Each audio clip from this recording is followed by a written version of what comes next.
Good morning, everybody. How's everybody this beautiful sunny day? Everyone good? Good. Thanks, Steve, for the thumbs up. Brilliant. Nice one. We'll just wait a few moments, just make sure everyone's on who wants to come. And in the meantime, you've got on your email that you got, your reminder email, you'll have had a link to download the handout that accompanies the session, but I'll also send it in the chat box as well, so you can download it from there as well. Okay, so we'll just wait a few minutes, make sure everyone's on.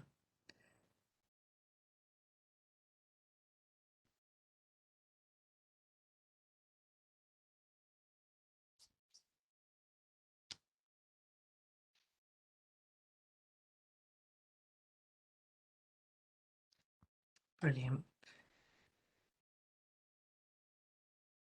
Bear with me while I'll just keep sending it a few times, the handout in the chat box there, just so as people join they can access it.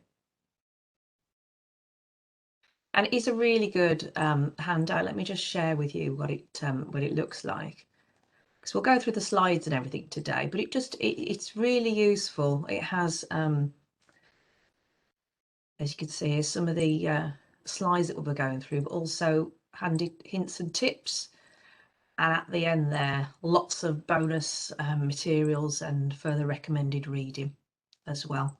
So definitely well worth you downloading that to accompany the session as well. Okay, let's switch back to the slides. Okay, if you've got any difficulties, you shouldn't have. It's usually pretty straightforward, but just let us know in the chat box if you can't access that.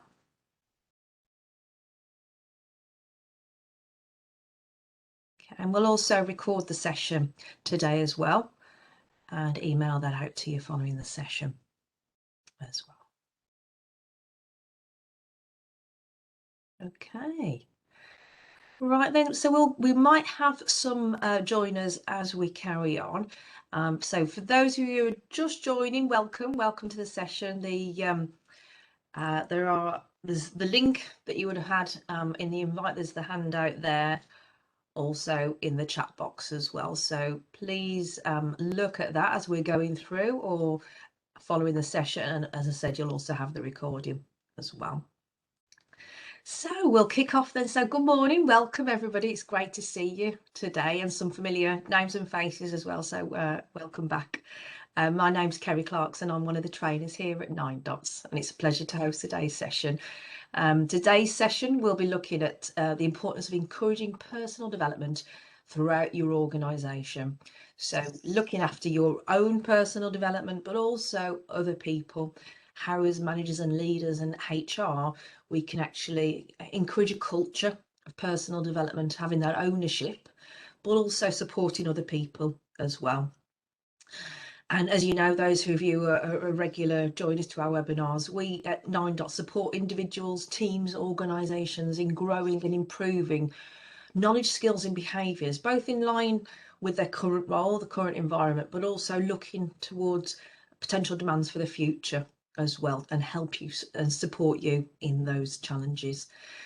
And we do this through a range of training programs, apprenticeships, but also the free content series that you're on today, which is developing yourself and others. So what we do every 2 weeks, we pick a topic, a real life situation or problem that people are experiencing within their teams or their organisations, and we discuss that. We look at the root cause, we share ideas and best practices and tips, and then we give you free articles, podcasts, videos, webinars like this. So yeah, I mean, we really welcome feedback, so any ideas for any future sessions that you'd like us to discuss. And they are facilitated sessions, so I'm not here to give you all the answers. It's all about discussion, facilitation, sharing ideas and best practices and how we can work together. Okay, so I really appreciate your interaction as well. So I appreciate you're on mute at the moment. I think it automatically does that when you come in, which is fantastic, just because with a large amount of people, sometimes there's a lot of background noise, isn't there? So take yourself off mute whenever you like. If I ask a question, please take yourself off mute and answer that, or if you've got any comments or ideas or questions. And also we've got the chat box as well. So it's a little speech bubble there. You can send a message to everyone or individuals, and you can chat in there. So I'll be referring to that as well if I ask a question. So pop your answers on there. Okay. So let's kick off with what the interactive sessions are all about. So same as usual then, with classes all in one classroom. We're probably looking at 45 minutes to an hour, and we can write on the whiteboard with any answers that you come up, or we'll use the chat box as the instant messaging side of it. We've got the handout, so you can make some notes, and also that handout has all the useful resources and articles at the back of that. So I'll just send it once again in the chat box just for any joiners. And again, it just accompanies this session, just so you don't have to write everything down, and you can actually concentrate and listen that way. Okay, so let's look at the objectives then, what we're going to be covering today. So we're going to look at how you can actually link the organisation's objectives to personal and professional development.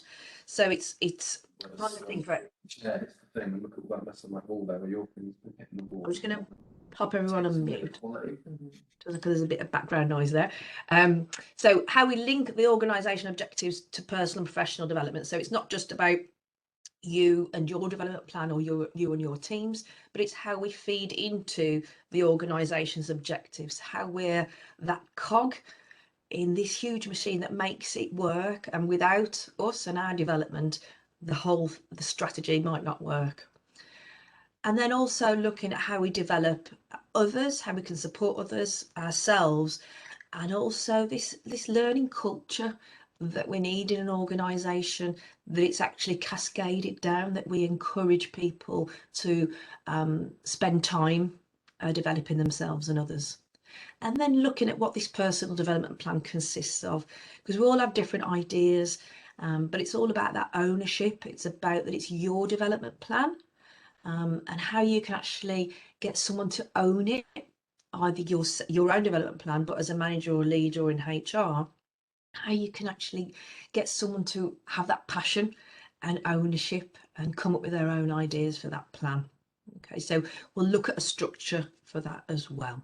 Okay, so let's start off with what I'm talking about, this cascade of objectives.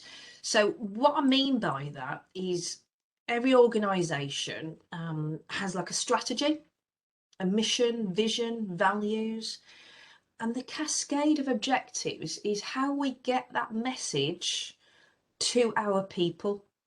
How do we say, right, this is what we need to achieve, but for us to achieve this overall strategy, what I need you to do is this is your role. And the mission and vision, it kind of trickles down. This is what this cascade is, that everyone has their role to play, their part to play, and if they reach their goal and are successful, so will their team, their department, and therefore the organisation. And it's this big picture, and it's trying to get the message across that this person is so important, that they impact the end result. So we need to make sure that our teams focus on their key areas for their team and their department, that they have clear expectations of what they need to deliver, that they have direction, and how they know when they've got there. What does success look like? What is the benefit to them?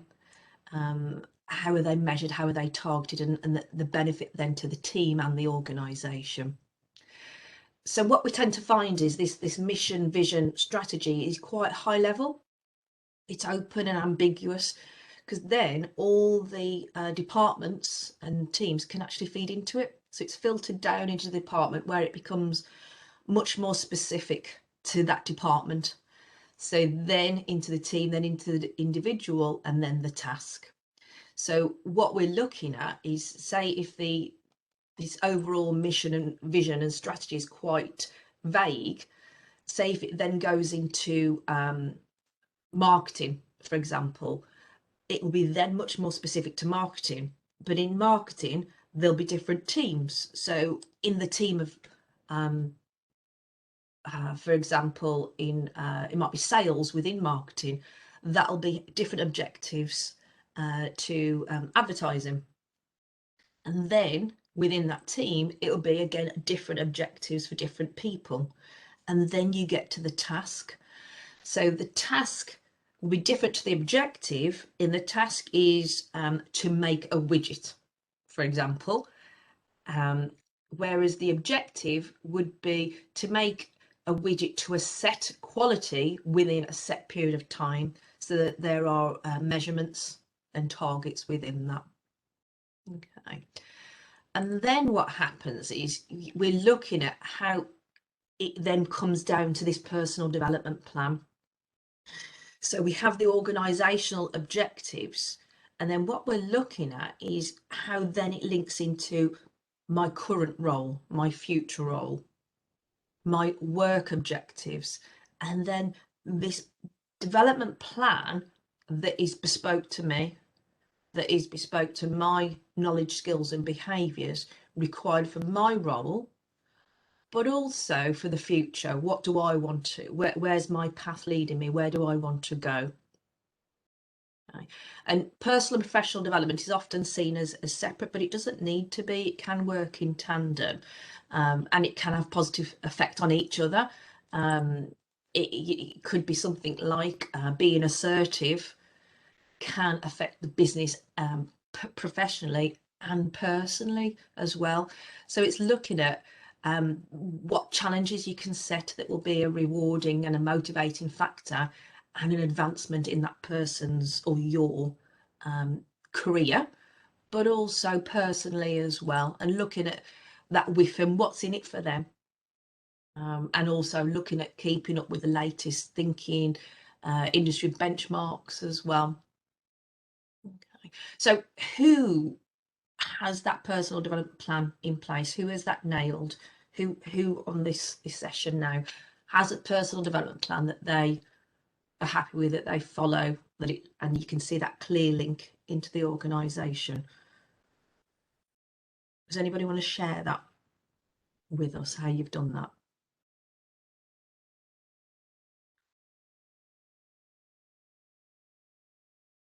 No? It's personal development plans are interesting because it depends on that culture that I mentioned at the start. Is it encouraged by the organisation to have a personal development plan? Do you have personal and professional development time? Is that put aside to say, right, hello? Sorry, my name's Jacinta. I'm obviously, so for me, the issue I've got with personal development plans is that the expectation for the majority of employees is that it's a personal development plan is only one which has attached training, cost-driven training to it. So the challenge that I've got is, or I feel, there's another colleague of mine on the call today, Heather. So for us as a team, we're using the 9 dots because of this great forum as a way of, on a weekly basis, doing our own personal development. Right. But the issue I think about having other people in an organisation take it up is that unless there is an associated cost to the company investing in that PDP, it seems to be very hard to get people to take ownership of it or to do things that are non-cost driven that can still be put down on a personal development plan. Yeah, I understand that, Jacinta. Thank you. Thanks for sharing.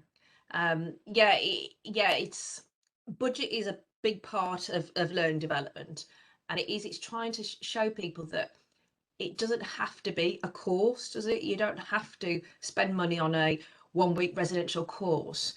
Times have changed, and I don't know if you've heard of the 70-20-10 model, where it used to be formal training was the way that people were developed, and that was like, well, I'm on a course, therefore I must be being developed. That is actually now only 10% of what we should really be concentrating on. The 20% is much more social learning, being shadowing someone, mentoring, observing, being in a forum, action learning sets. And the 70% learning now is actually on the job learning. That's why apprenticeships are so popular now, because it is actually, right, I'm learning something and I'm putting it into practice straight away. But yeah, it's that ownership of like, right, this proactivity, that I'm not just put on a course. It's getting this ownership of like, right, okay, well, what is your motivation? Why do you get out of bed in the morning? Where are you, what's your driver? And trying to get to that kind of that root cause. What does this person want? And therefore, how can they own that development? What's that going to give them when they reach this goal? What does that mean to them? What is their driver and motivator? And show that you're right, just it isn't about this cost side of things. It is about learning from each other. And you can, there's lots of different things that we offer that people can actually share with each other. It doesn't have to be that you have to go on a week's long course. It is about sharing best practices, and that can be part of, ironically, part of a development plan could be an objective of actually demonstrating this ownership. What have you done to go out and proactively develop yourself? And there's different ways you can do that. We'll look at that later about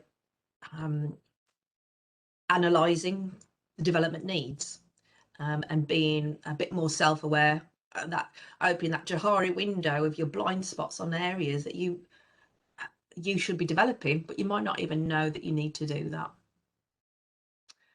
If we go on to this next part, which I was mentioning before about this learning culture, there's 3 different areas that an organisation should really encourage, but also, as Jacinta said, it's got to come from within as well. This person has to want to do it, and as managers and leaders in HR, we have to kind of enable them and give them that opportunity, that if they want to do something, we have to give them that time, that motivation, that support as well. So maybe a pre-course or pre-observation, shadowing conversation, and then a post. So what did you get out of it? What are you going to do with it? But again, they should be, like one-to-ones, they should be driving it. The person who's having the development, who's having the one-to-one, should be owning it. And we're there as their support, to coach, support, mentor, challenge them as well. So if we look at these 3 different areas that are really important in this development throughout an organisation, it's asking the person, either yourself or the person you're managing or supporting, what is the self-development that you do to support your skills and knowledge within the role, and also that future driven, potentially outside of the role as well, future roles. So that's the to-do side, learning what to do. The second part of that is the learning the how you are, your behaviour, your attitude, your conduct. So that's the second part of that self-development. There's the what, there's the how, and also the culture side of it, the social norms, the rules, the attitudes, the processes, the culture. So learning the ropes of the organisation or the team. So that's the self-development side. So what is the person doing for that?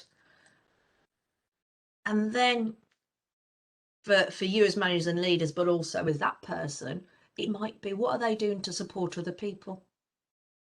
What are they doing to mentor others, coach, advise, shadow, letting people shadow them, letting people observe them? That again is growth and development for themselves as well, developing their own potential. They could have planned learning events, so they could be learning something and actually sharing that with somebody else. They could be like their specialists within their team. And then that learning culture, what this strategy, how and what is actually cascaded down? Is it right every Friday you can have an hour of self-development, or is it that these are your objectives, off you go, and we'll see you in a year's time on how you've performed against those objectives?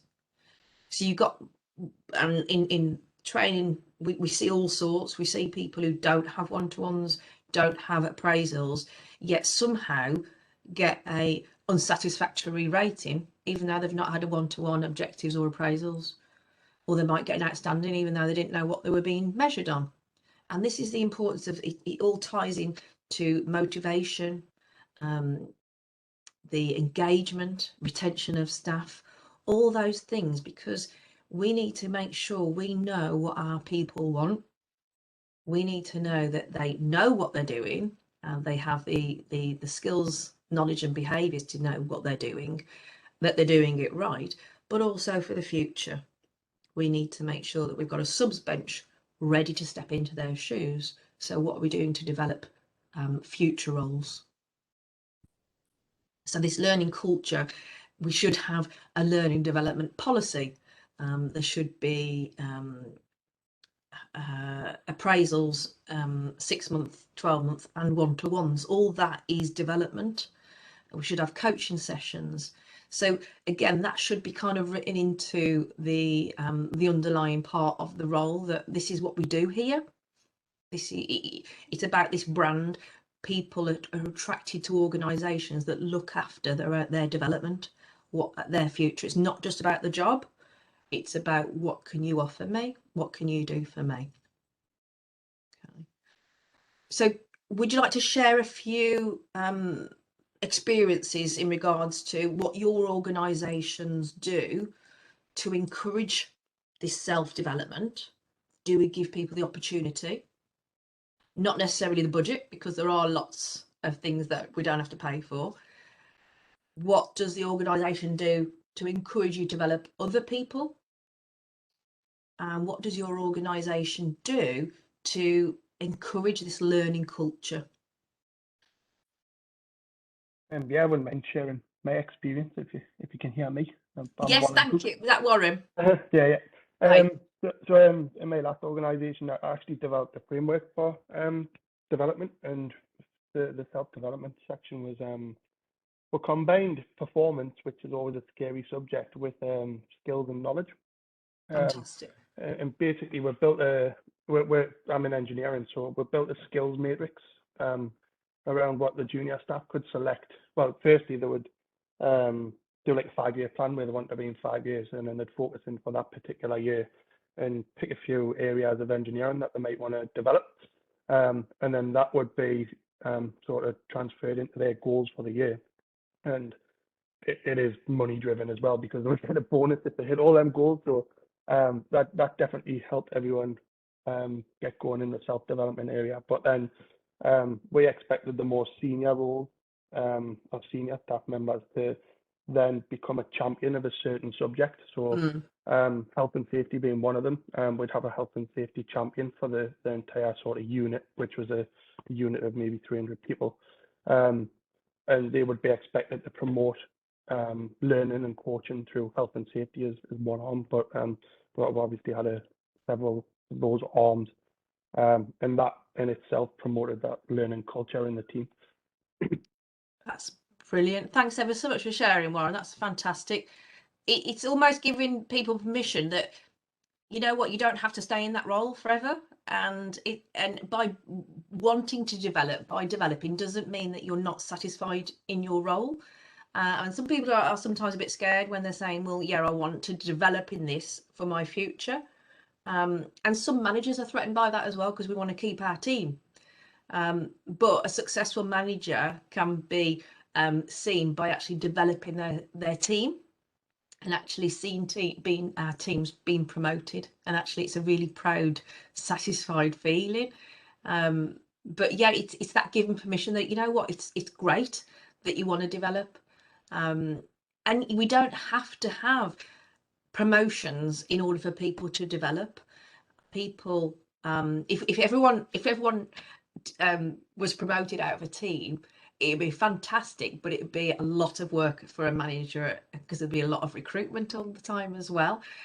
So we do value people who are happy in their role, but it doesn't mean that they don't have a personal development plan or want to develop, because they're still, as Stephen Covey said, they're still sharpening their saw. They still want to be at the top of their game. And as we know, things change so much that we have to keep up with industry benchmarks and be that subject matter expert. And without development, people will go backwards. So again, it's listening to what they're saying, valuing their opinion, and these skills matrices are a really good way of doing it. Or training needs analysis, SWOT analysis, 360. All these are different ways to analyze potential development areas, and it's the way it's communicated that is key. That say with a training needs analysis, if you ask someone to rate themselves on a scale of 1 to 5, say, some people might over rate themselves, some people might underrate themselves. So the communication is really key, that they're not going to be judged on it, they're not going to lose their job over it, and we're not going to assume that they should know it. You should be a 5 in all these areas. Just be honest, because then we can create this personalized, bespoke development plan based on your needs. So it's a lot about trust and communication, as a lot of businesses, as you know. The only thing I wanted to add is from the personal development side to it, it's for us, what we're trying to do is look at it in terms of how can people work smarter, especially with COVID and hybrid working and coming back to the workplace.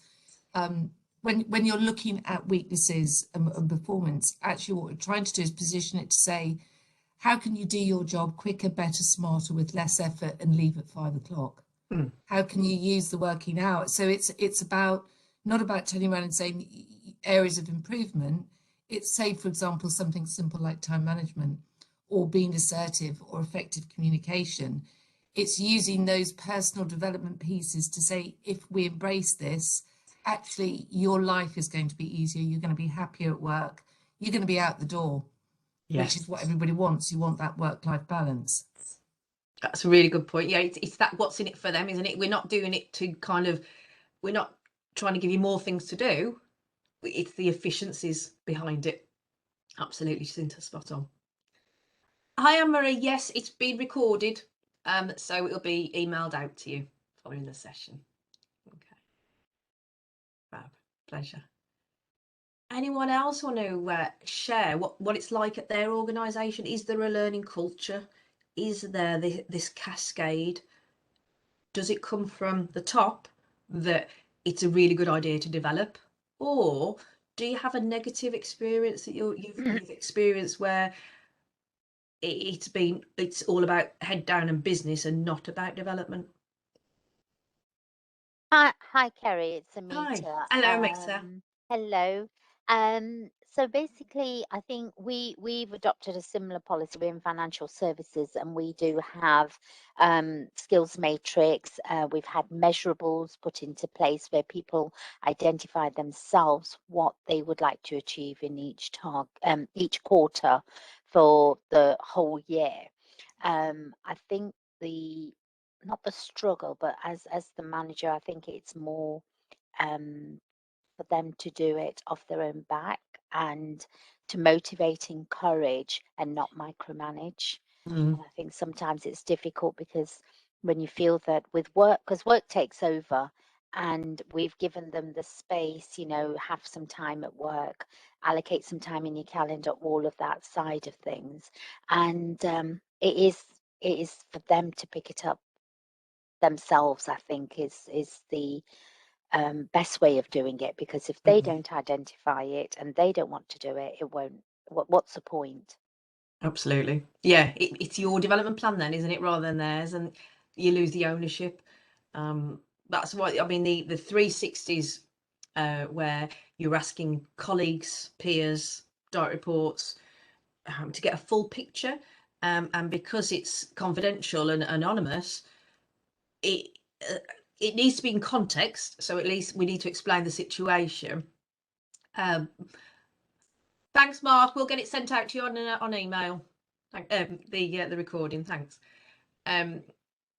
Yeah, so it's making sure that it's what they feel they want to do, like the activities, what can close this gap of knowledge, skills, or behaviours, and listening to their learning style. What is it that they want to do? If they're an introvert, maybe asking them to go and do a presentation without any preparation isn't the best thing to do. Maybe an observation first, but it's listening to what they want to do, not our personality, not what we want.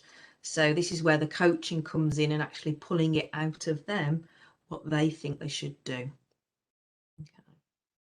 Fantastic. But I think it's really important. I really agree with what Amita said, that actually that ownership and identification yourself as the buy-in. But that's when I think the line managers become very, very important, because the line managers should then be on at least a quarterly basis having an ad hoc meeting to say, how have you got on? What have you been doing? Because again, you're asking people to put extra effort into other areas on top of their job, on top of their work. Even though we can all say what the benefits are going to be to them, actually, unless the line manager turns around throughout the year consistently and asks and challenges, what have we done? Have we achieved? People are going to say, well, actually, it's just a paper-driven exercise of sounding nice. I say it at the beginning of the year. No one asks or checks or asks if I need any help to achieve this. And at the end of the year, they then ask, have I done it? So I think line managers have a responsibility to drive that ownership by having those regular conversations. Otherwise, it will fall flat. You're right, absolutely, Jacinta. If otherwise, it's like with meetings, isn't it? If you've got actions, if no one asks if you've done the action, it kind of just gets lost. So yeah, absolutely, at least quarterly, because it's not the personal development plan. Some people think it is part of the appraisal, which is hopefully some people do half yearly appraisals, then annually. Whereas what I used to do is do it as part of a one-to-one. So I'd ask them to own the one-to-one, bring the one-to-one to me, and the personal development plan is part of that. So the one-to-one will be like, right, what have you achieved this month? What are the benefits of that? What your challenges have been? What are we going to do next? And how is your personal development plan? Update me on that. Where are you with that? What support do you need? Do we need to amend any of those objectives, any of the dates, any of the activities? So it is a work in progress. It's not kind of, right, this is your development plan and we'll see you in 12 months. Like you say, it's not going to happen then. And plus, if somebody's going off track, it's too late to bring them back. We need to be having these pre and post conversations saying, right, this month, what are you doing towards your personal development? What support do you need from me? And then you're having that post-course, post-activity conversation as well, saying, oh, so you did some shadowing the other day. So tell me how that went. How are you going to learn from that? How are you going to put that learning into practice? So yeah, it is a work in progress, definitely. And as managers and leaders as well, doing that pays dividends to you and us, because you're not, if you've got 10 people, you're not writing 10 one-to-ones or 10 PDPs. Each person owns them. Yes, you know what's going to be in them, and you come with your own ideas to talk about as well. But if you get them to send an update of their one-to-one and PDP activities prior to your one-to-one, you then know how that conversation is going to go and you're updated. Okay. So we're looking at that personal development plan. Let's look at actually the structure of it. Let's piece it together. And there's 7 parts to it. The first one is what I've talked about previously, is those the analysis side. So it might be a SWOT analysis that you might do, which is you can do it personally, your strengths, don't like the word weaknesses, but like development areas, what you want to work on, what opportunities are out there to work on that, and what are the potential threats What are the barriers to stopping you to doing that? So it really gives a really good insight into what that person is thinking. What do they think their strengths are? What do they think their development areas are? You can also do that as part of a team exercise as well. You could also use a 360 report where you're asking people for feedback on yourselves, so confidentially anonymous.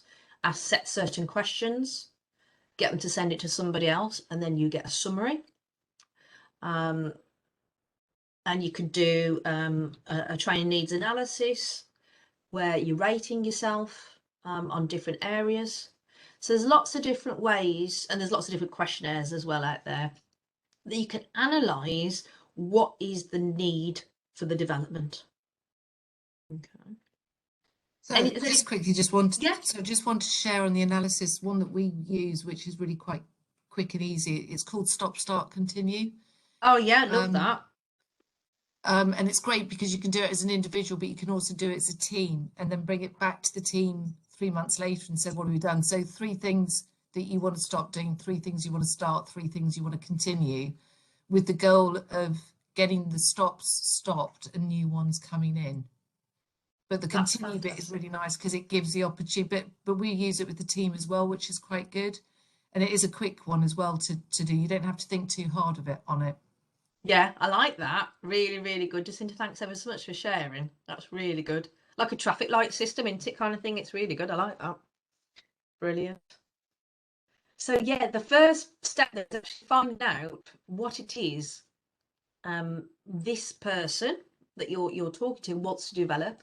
It might be something that we need them to develop on, but again, we need them to realize that themselves. Okay, so we need to work out what is it. Okay, so we find out what that is, and then we're looking at the future focus. So what will that do for me? How will that so it's that with him, what's in it for me? Okay, so how are we going to sell it to them that this is a really good investment of their time? What will that give them by spending time on this area? What will that mean for the future? And then we're going to look at the objective itself then. So we're looking at making it a SMART objective. So we're making sure that it is a specific area, that it's measurable. So there's some kind of time or percentage within that. So we know when we've got there, that it is actually achievable as well. So we're not setting anyone up to fail. That it's realistic, again, that it's within our remit, that we can do that. And it's timely. There's a time frame. It's not open-ended. Okay. So again, if we go back to the that we found out in the analysis that I need to be more assertive. And that's the feedback that I've had. I want to start being more assertive. The what's in it for me will mean that I can actually, people will actually listen to me in meetings. I'll be able to say what I want to say. As a manager, say if I was a new manager and I'd identified this, it will mean that my team will listen to me, my peers will listen to me, and I'll be able to speak what I'm feeling.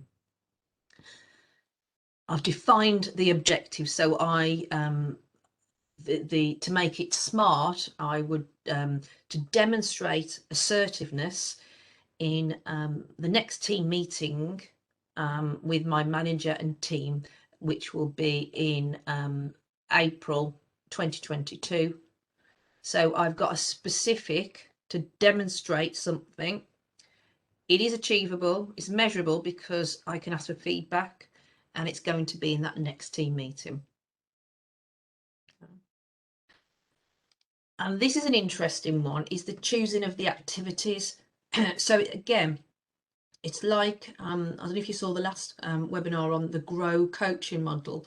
It's about asking them, so what can you do to close this gap then? What activities are you going to do? So again, you're thinking of their learning style. So are they a reflector? Do they like reading about theories? Do they like are they pragmatists where they like what is in the real world, or do they like actually doing something? with their hands. So it's about picking lots of different activities, but getting them to say, so what could you do then? So I could read a book on it. Yeah, you could read articles on it. What else could you do? I could shadow somebody who is an assertive person. Yep. What else could you do? What else? And you're getting lots of different activities. Okay. So again, you're thinking of the learning style, but also not just doing what that one learning style. Think about that stretch as well. So thinking about all the activities that they could possibly do. And then thinking who can help, who can support. So us as managers, and again, all this is very much like coaching, where you're asking them, who else could help you? Who is assertive? Who do you know? Who do you watch and admire in team meetings? And if they're, maybe they don't want to share that within their team, who in other departments that they could actually, or the managers who could potentially mentor them as well on that area. Okay. And then, like Jacinta said, it's this review side of things. It's making sure that, okay, so how often shall we meet about this idea of assertiveness in regards to your development plan? How often shall we meet, and do you want to talk about it? Do you want to do it weekly, monthly, 2 monthly? What do you want? So again, it's this ownership. Like Amita said, it's about it's their plan. We're there to facilitate them creating it.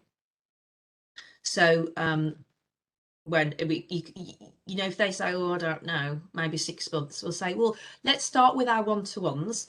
So don't kind of let them say, oh, well, you know, give it 6 months. If they come up with something, try and guide them into say, well, why don't we tie it in with our one-to-ones? And it's that progression. It's not kind of just leaving it and going, oh, well, we've done that plan now, fantastic, we can forget about it, we've closed that gap. Think about pre and post kind of discussions. How is that learning? How is that learning going to be embedded? Can they share that learning with other people? Can they do, if not necessarily assertiveness, but can they do a team meeting presentation on something that they learned? Do they do some e-learning on health and safety that they can actually share with everybody else? And again, that potentially closes another gap of not only have they closed the gap of health and safety, but they could do presentations or public speaking, developing others that way. So again, it is a work in progress. So you don't just set a PDP and kind of, right, that's it. It's okay, right, so we've achieved that, fantastic. So how can we grow that? What else are we looking at? And it might be we get to these activities and it's not the right activity, change it, add to it. You might want to do another 360 following the activity to see how that person has grown, how are they now seen? Are they seen as more assertive following that development? What are your thoughts on that? Does that help with a little bit of a structure on having that conversation with them? Or is that something you do anyway? For some organisations, yeah, brilliant. Thanks, Anne-Marie. Great. Hi, Amita. Sorry, I was just going to say it's something that we do, and we Fab. try and sort of touch base with them in the one-to-ones. But again, it's those that really want to do it, they will do it. And I think it's frustrating sometimes that it's not as progressed because they've obviously got a target of end of this quarter, end of that quarter. But then if it's not achieved, then it's themselves really that it impacts. Yeah, I mean, it's that old saying, isn't it, about leading a horse to water, but you can't make them drink. You can be there to support them, and that's the key. Is it's being approachable to say, right, I'm here. We'll do this together. I'm not asking you to create your own PDP off your own back. We'll discuss it, but it's over to you then. You can only do so much as a manager and leader. It's that inspiration, it's that motivation. You can do all that, but if their heart's not in it, we really need to then kind of look at the underlying issues of engagement and motivation, then potentially But sorry, conductivity. Kerry, Yeah. I was also going to say that obviously that all of that needs to be documented, because if at the end of the year they think, well, actually, what I've achieved, well, clearly the opportunities and that haven't been taken up or have been taken up, I guess. So should all be documented. Absolutely, Amita, you're spot on. Yeah, and sometimes, unfortunately, it gets to that position, doesn't it, really, where we have to go down the formal route if objectives aren't being met. But everything like this is a support for that person, but also, unfortunately for you, if it gets to that point, you can say this. People will look at the manager and what support you've given if somebody isn't performing before it gets down to the formal route, and it's like, well, here is everything, and this is not why we do it, but your back is covered because you've put everything possible into it. So you're right, documentation is everything, definitely. Fab. Any other ideas, questions, comments at all? I'm glad it's been useful. Yeah, sorry, Yeah. Andrew, I didn't speak a bit earlier. I was too intrigued by listening to everybody else talk. Yeah, just in general, I think it's quite a complex subject, and it all depends on sort of what level of staff. The development plans working for bigger companies, normally they have something in place anyway, like a particular format that you'd stick to. I've previously worked for a utility contractor in the back offices. They sometimes have some fairly more authoritarian style of leadership, so probably a little bit outdated these days, if they ever were effective in the first place. Yeah. But I always found having sort of like as a leader, and I think like a leader makes I know a lot of it comes down to the individuals, but if it's base level staff that have only just come in or started out in their careers, then we really have to be proactive and like you said before, motivate people. So having a clear vision into, even if your department isn't performing how you want it to, like I'm sure a lot of us be familiar with like the storming, norming, forming, performing sort of philosophy, I guess. But I also found having a clear vision and almost relating that to my staff, being quite open with them about it. So I think mine was to everyone to be able to work at a comfortable pace, take their breaks, finish on time without having to worry about work, which includes management, whilst maintaining a high level of performance. That was something I used to regularly speak to my team about. Yes, there's going to be times where things get busy and people might be top on, but if you treat them that way and respect them, and I know this is overlapping into leadership, it sort of, they get more involved, more engaged with the company. They're more motivated to improve their own performance, not just for themselves, but for you as well. And it generally makes a much better environment into helping people personally develop. I love that, Andrew. Yeah, it's really refreshing to hear that it's that open and honesty, it's that sharing of I'm here to support you. We're in it together, aren't we? I'm here to. This is our mission and vision. You're part of it, and I think helping our team feel valued, and actually you're a key part of this organisation. Without you doing your part, we're not going to succeed. So it's this being proud to be part of a team, that engagement of this is why I'm here, and I'm being listened to, and I'm being valued, which is what it sounds like your team are, which is lovely to hear. Fabulous. Thanks for sharing, Andrew. That's great. No worries. That's brilliant. I think also what Andrew said was completely right, but I think also having the systems in place is important, and the tools and recording is really important. But I think it's got to be fun. It's got to be live. And if line managers only use certain core tips in the diary in which they have those conversations, then in actual fact, it feels like it's just a tick box exercise. There are so many opportunities during the day in which a manager should be able to turn around and go, actually, that would be a great thing to put on your PDP. Why don't you look at that? You've done really well with that. So what I would like to see is, whilst yes, it's got to be the individual who take ownership, managers have really hard jobs, because normally most line managers don't just manage people. They have a job to do themselves, and the people aspect of it is on top of that. And in actual fact, their success is only going to be driven by their team success, which means the more time and effort they factor into their working week to go around and talk to people and have a conversation and make it live, the more important it's going to be. What I worry about is, I think these are really great to have that framework to say, this is how we're going to do it and how we're going to record it. But actually making it live is and not just a tick box quarterly exercise is what's going to actually make it work. Yeah. That can only be through day-to-day interaction with people and seeing what they're doing and talking to them.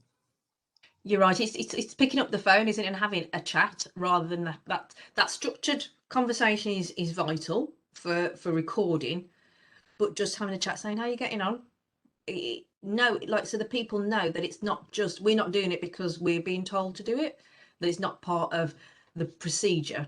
We're doing it because we're interested, and this we're building this trust, and trust is made up of caring and competence. So showing that we know what we're talking about and we're supportive, but actually we care about them.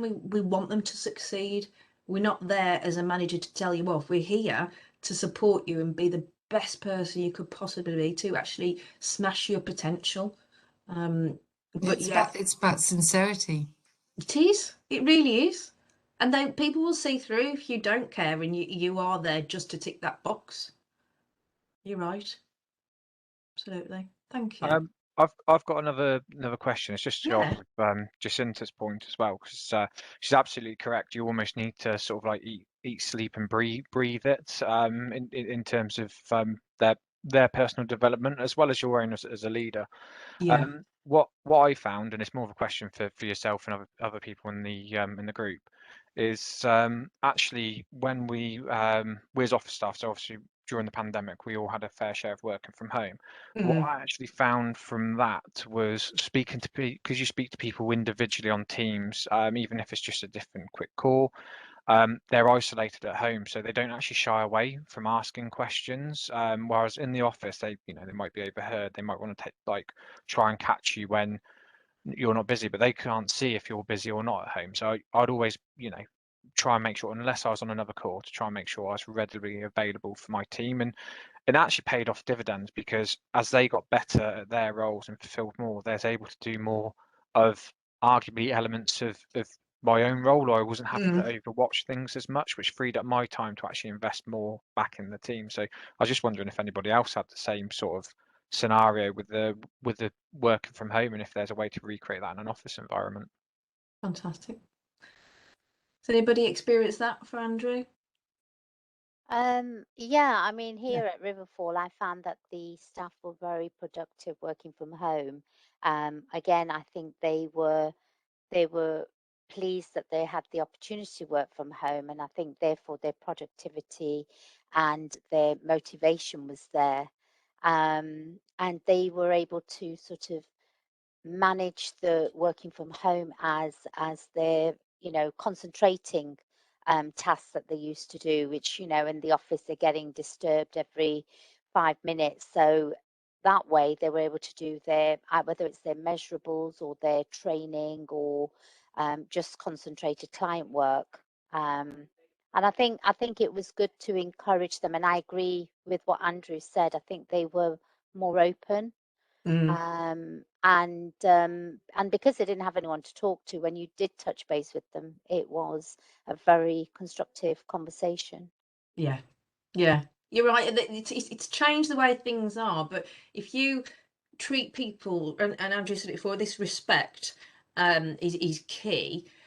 With remote working, it's very similar, the 4 areas as the office, but if you transferred it, it's trust, communication, direction, and this social side of belonging.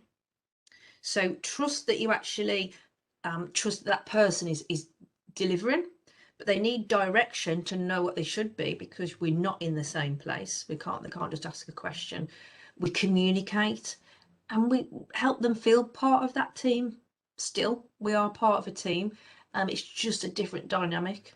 And has it changed many of you? Have many of you come back into the office, or is it kind of, is there a bit of a balance? Is it continued a bit of remote and a bit of office? Because some people have kind of stayed remote. I think a lot of people have.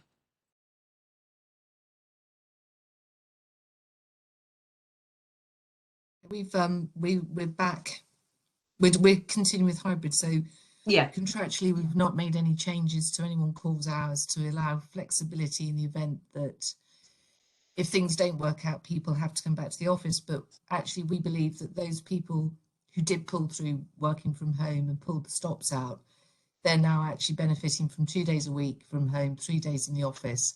So it's their reward for saying, actually, you did it, you know, and by that they've changed the attitudes of, you know, the normal attitudes of people who've got to be at work and be seen to be working, etc. yeah. So for us, we're using it as the opportunity to provide more flexibility for all employees, which is great.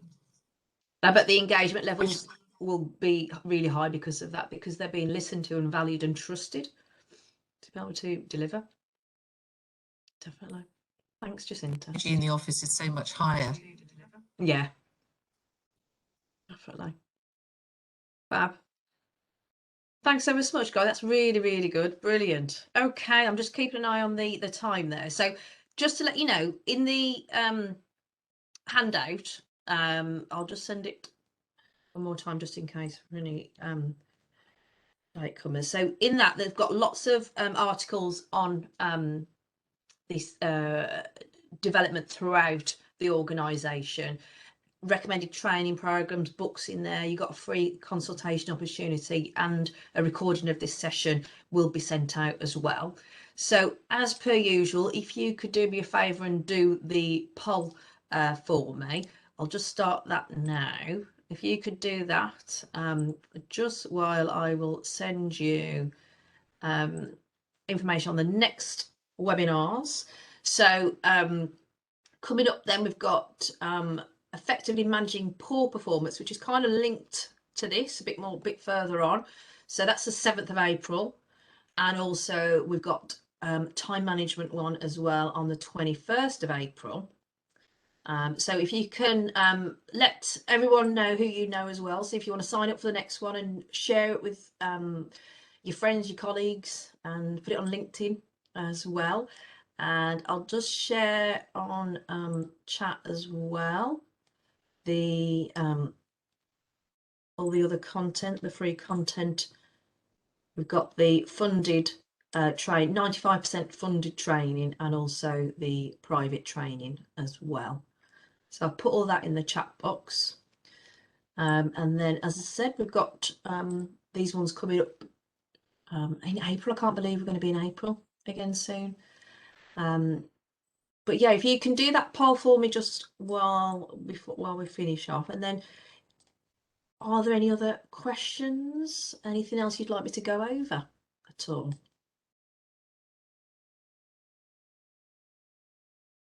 Thanks, Helen.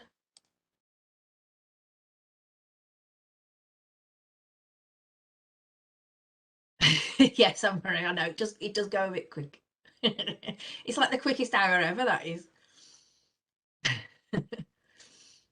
Yeah, we'll be processing. It'll be sent out to you. No probs. Great, thank you. Fab. So if you could do the, oh, I've got a little hands. Thank you. I like that. Thank you, Maxine. Great. So yeah, if you could do that poll for me, and then if you got the links off the chat box, that'll be great. And I look forward to seeing you in a future session. So smack on, nearly 11:30. Look at that. Smack on an hour. Brilliant. Great. Thanks ever so much, guys. Really appreciate your interaction and your time today. Thank you. Thanks for talking to me. It's always nice to know that I'm not on my own. So it's really good that you can use chat and the audio as well. So thanks for that, and sharing your ideas as well. So a lot of this is the networking side, getting to know other people as well. So I really appreciate that. Fab. That's great. Thanks, guys. Right then, I will pop myself on mute now, and I'll take my the video off, but the poll is still open. So please continue to do that, because that just gives us an idea of what you want going forward as well. All right, so brilliant, and I will see you in 2 weeks' time. Thanks, guys. See you soon. Thank you. Okay, Bye. thanks a lot. Cheers. Bye-bye.